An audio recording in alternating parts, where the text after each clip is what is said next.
Okay, hey you guys. So you need to have your Unit 3 big culture map out that we started the other day. Remember, the other day we were thinking about how English had spread across the world through diffusion. We looked at historical factors and modern globalization factors of how English spread. Today we are adding to our map 5 religions, so you need 5 different colors for the 5 big religions that College Board says you need to know about. We've seen these a lot on past tests, so these are the 5 that we are going to focus on today. And there's 2 kind of groups, I guess, that these 5 religions can fall under. What we're going to talk about today, or what my video is going to cover, is really just the very, very basic kind of parts of each religion, and then after the video you are going to learn more about each of the 5 religions. So really this video and this map that we're going to be mapping is really just the spread and how these different religions have diffused across the world. So if we need to pause this video, then pause it, but you need to go ahead and add 5 colors, 1 for each of the religions on your map in the key. And so if you need to pause, then pause, and then start back again when everybody is ready. So the first thing we're going to start with is universalizing religion. So this is a vocabulary term from chapter 8, which you'll be reading next week.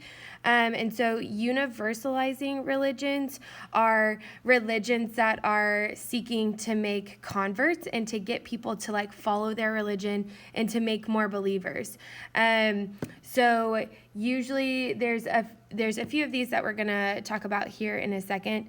But usually these universalizing religions are going to spread pretty fast.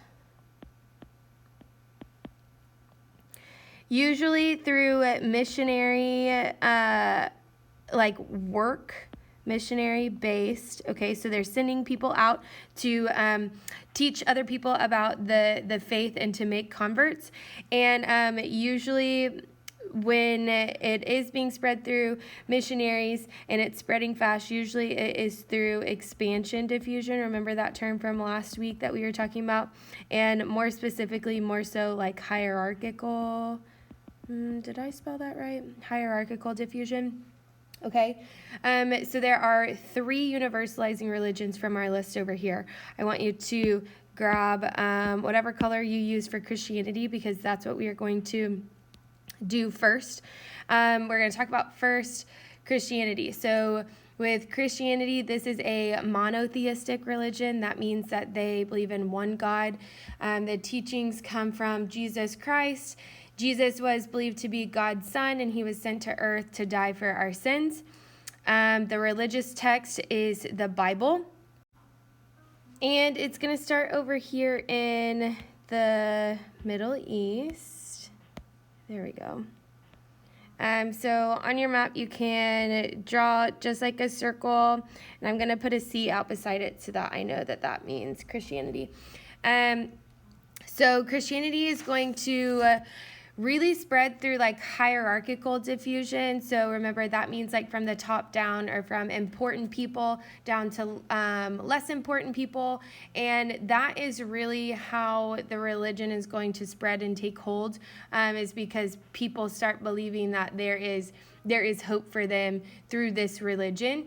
And it's not just saved for rich people or people of higher status. And so really, this is going to happen through missionaries and boarding schools and things of that nature. So we really start to see it take off through the Middle East, and even through the northern part of Africa. So I'm going to draw some just quick arrows through here, but it's really going to take off through Europe, especially. Think Holy Roman Empire and all of those empires throughout Europe. A lot of them were Christian based and things of that nature. Going to spread through present day Russia. You have all these different types of Christianity, so it kind of starts to not split off because the basic teaching is still the same, but you have all of these different like what's the word for it? Like sects, like sects, of, or versions, whatever, denominations. That is literally the word I've been looking for. Denominations. You have all these different denominations that have kind of changed a little bit, but they still believe in the same thing. So again, we are drawing all of these arrows because it's very missionary based, right? It really takes hold in Europe. You have Catholicism, you have Protestantism starting to take over, and especially when Europe starts to colonialize and they start moving outside of Europe. Again, remember our conversation the other day when we were talking about how English spread? Remember how we were talking about how missionaries took their language with them? Well, really, they were taking their religion first and foremost, okay? So when they were moving to new places, they were taking their religion with them, okay? So I'm drawing my purple arrow over my pink arrow because religion was one of the ways that they were spreading English. And so those missionaries were taking it to the new places that they were going. So that's how it got to the U.S. and eventually spread across the U.S., right? During the whole colonization period, when you have all of really the Europeans kind of colonizing everywhere, that's how it's going to get to the Americas totally. So all of the arrows into the Caribbean, to South America, mostly Catholic in South America. Also, still today, when they took over in Africa, they also took their religion with them. So they took Christianity to sub-Sahara Africa, is what we call it. And still today, it's a mix between Christianity being a dominant religion and more like tribal or smaller traditional, I guess, religions in sub-Sahara Africa. But Christianity is still there as well. When Great Britain colonized or really kind of took over India. Oh no, I shouldn't have drawn that arrow there. They are going to try to take Christianity to India, but we'll talk about this in a little bit when we get to Hinduism. It's not really going to hold in India because Hinduism was so dominant there. But also another arrow going to Australia because, again, that is where the British were. And so they took their religion also to Australia.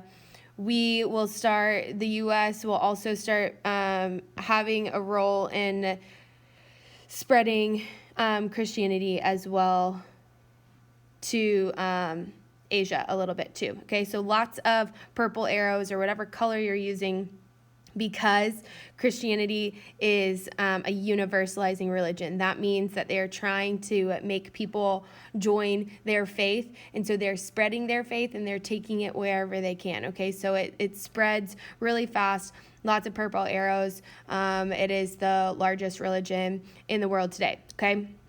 So next, the next universalizing religion, I'm going to add Christianity down here. The next religion that we're going to talk about is Islam. And again, this is a universalizing religion. This is the most recent religion out of all of them that we're going to talk about today. Again, it is a universalizing religion, kind of related to Christianity. They have same prophet, Abraham, in both religions, so kind of loosely related. But again, this is a monotheistic religion, so they believe in Allah as their God. The founder was Muhammad, and after he died, there was a split kind of in the believers as to who should be the leader of the faith after he died.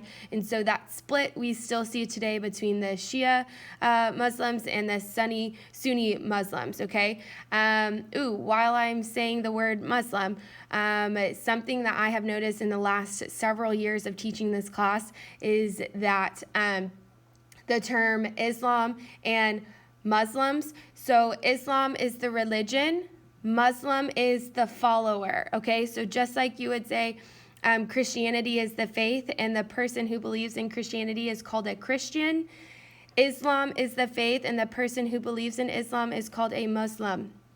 Okay, please, if like you learn one thing from this class, I hope to goodness that one day you will refer to someone who believes in Islam as a Muslim, not as an Islam, because that's not correct. Islam is the faith, okay? So that's a side note, and I got off track. Anyways, the believers, so the Muslims believe that there is a difference in like who should be the leader of the faith, and so that's why we have the Shia, and that's why we have the Sunni kind of differences there. The Quran is the holy book, and they believe in the 5 pillars of faith. So that's very basic. You're going to learn more about it later when you start looking it up. If we go to talk about how the diffusion happened, it's going to start here in Saudi Arabia. Mecca is one of the 5 pillars. They have to travel to Mecca at some point in their life. I'm going to put an I there. So it comes out of Saudi Arabia. The Arabian Peninsula really takes over the Arabian Peninsula and starts moving into South Asia. Eventually, it will overtake Southeast Asia, and still today, there is a very large Islamic population in Southeast Asia. So lots of Islamic like faith. The Islamic faith is definitely here. Lots of Muslims live here in Southeast Asia. Also, a very strong point as well is all throughout the Middle East, okay? So Islam is really going to take over North Africa and the Middle East. So all across like the Sahara, we call the Sahara part of Africa North Africa, and most of that, like all of that, is Islam that has taken over there. Okay, so the northern part is Islamic, and the southern part, we drew our purple arrows, that is more Christian. Okay. Again, this is a universalizing religion because they are sharing and spreading their faith, and they did this mostly through like hierarchical diffusion, through trade and through missionaries, and then sometimes through like relocation diffusion. Obviously, when someone moves who is a Muslim, they're going to take their faith with them, and so that migration then would also be considered a part of relocation diffusion. All right, next we have Buddhism is our third universalizing religion, so I'm going to add it to the list down here. Buddhism. Okay, so Buddhism is kind of different than these other religions. So with Buddhism, there's no actual like set God that they believe in. The founder was Siddhartha, or Buddha. And they believe that anyone can reach nirvana by following the 4 noble truths in the middle path. By doing this, they can like break free from their like materialistic needs. And they believe that anyone can reach nirvana, which was kind of important because the faith really started in like India. So here's my dot here. So it's going to start in India. And we haven't gotten to Hinduism yet, but this is really where Hinduism was and still is today, is in India. But Buddhism started in India, and it really kind of spread. And it was different because Hinduism was like not really offered kind of like to everyone because of like the caste system. And so with Buddhism, like a lot of people took hold to Buddhism because it didn't differentiate really, or like everyone was kind of accepted, or everyone could, I guess, believe and like reach this nirvana, and it didn't like discriminate, I guess is what I'm trying to say. And so it really kind of took hold, and therefore ended up spreading through contagious diffusion. Remember, that's just like being spread from person to person through expansion diffusion, and it spread through those communities a lot. And then sometimes through relocation diffusion and like missionaries as well. But Buddhism is really going to spread all over East Asia. Okay, that's where it still is today, through the Korean Peninsula, through to Japan. Someone talked about it in their IBL not long ago. So Buddhism is really all over, kind of East Asia is really where it is. So again, those three, Christianity, Islam, and Buddhism, all make up the universalizing religion. So they are trying to spread their faith and get people to believe what they believe and make converts into their religion. The last two that we are going to talk about are Hinduism and Judaism. Both of these are considered ethnic religions, and so with these religions, they are not really spreading at all. Well, they spread through relocation diffusion, and it's going to spread much slower, really, because it's relying on people to take it with them. So with these religions, you are born into them. You're born into those religions, and it's spread through relocation diffusion. So whereas the universalizing religions want to spread their faith, and it can spread from person to person and whatnot, like they want people to believe their faith. With ethnic religions, that's not like the goal of their faith. Like they are not looking to make converts into their faith and believe, like make people believe what they believe. It's really just kind of like you're born into it. So a generational, like family type of thing that is passed down. And so therefore, if they're not looking to make converts, like, and bring people into their faith, then the way that it's going to spread, like Hinduism and Judaism are going to spread, is when those believers physically move and take that cultural trait, that religious belief with them. That is how these religions are going to spread. Okay. So grab whatever color you have for Hinduism. That's where we're going to go. Next is Hinduism. So Hinduism is actually one of the oldest religions that we have today, like in the world. It's really old. And the tricky thing with Hinduism is that some people consider it like a monotheistic religion, which means one God. And others will say that it is polytheistic, which means that there are many gods. So our textbook explains it as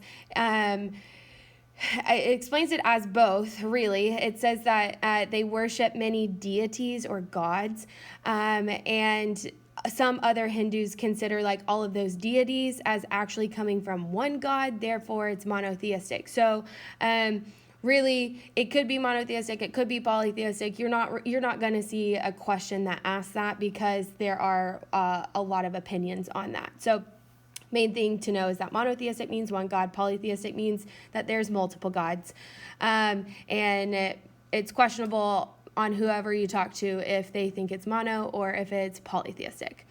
But Hindus believe in karma and dharma, and the Vedas are the sacred text for Hindus. Now, Hinduism is going to be very predominant in India, okay, and all over South Asia. So here's my red dot. It is going to spread through all of really kind of South Asia here. At first, it was through like stimulus diffusion. So remember, that diffusion is where you would take the trait and then you change it a little bit to fit what you need. And so stimulus diffusion happened that way, like in this region, because it was kind of being taken on like with other aspects of other traditional faiths in this region, before it eventually, like Hinduism actually took over those other faiths completely. So that's kind of how it spread through the region. And then there are Hindus that believe all across the world, but really like how it's been spread across the world after that is through relocation diffusion, when people move and take their faith with them, because again, they are not looking to make converts into their faith and not to make people believe what they believe. Okay, so Hinduism very, very predominant in India and in South Asia. Okay, so I need to add that down here.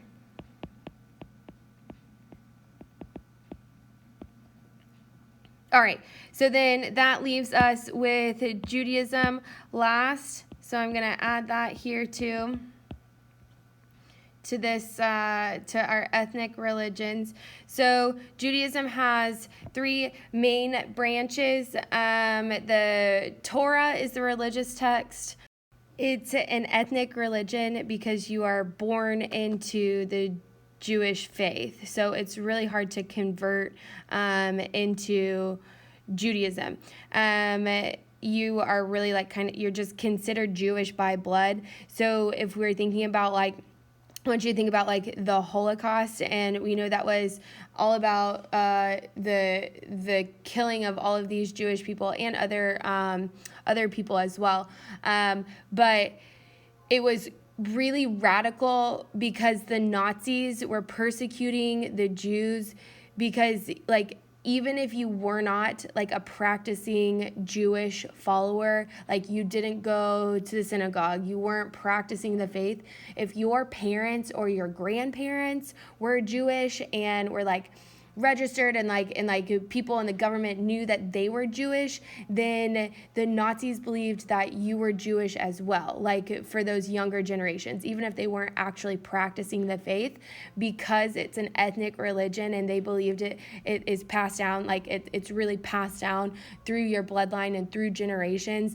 Then even if you were not practicing, then they considered you to be Jewish, and they were grouped in with all of the other Jewish people who were taken to camps and all of the horrible things that happened. And so that's what's crazy, and that's kind of what this ethnic religion kind of is like. So you're really just born into it, okay? So with Judaism, they've been kicked out and they've been moved all over the place throughout their history for generations and generations, until 1948 is when they established Israel as their like home country, and they created Israel as its own like state or country. And so we're gonna draw our dot in here where Israel is. I know you can't zoom in like mine, but I just need you to draw it like in the Eastern Mediterranean. Oh, I put an I for Israel, but really it should be a J. Okay, so this is Judaism here in Israel. So this is where a large portion of the Jewish followers are today. And again, there's a lot of conflict with Israel and regarding Israel, and we're going to talk a lot about that conflict in Unit 4 when we get back from winter break. We'll talk about all of the kind of the conflict and the disagreements regarding that. So that will come. But right now, you just need to know that a lot of Jewish followers are in Israel, and if they are elsewhere, that is because of like relocation diffusion. So a lot of that relocation diffusion has happened through their history because of war and because of persecution, making those followers have to leave. And so when it has been spread, it's because Jewish followers have brought that faith to a new place. Okay, so Israel is the home state or country today. So we'll just leave our dot right there. So that is it for our diffusion of religion. Please understand the difference between a universalizing and an ethnic religion, because you're going to have to show me that in our next step that we are going to do here in a minute. So please understand the difference between universalizing and ethnic. I'll make sure you have access to this video in case you missed anything or you need to go back and hear anything again.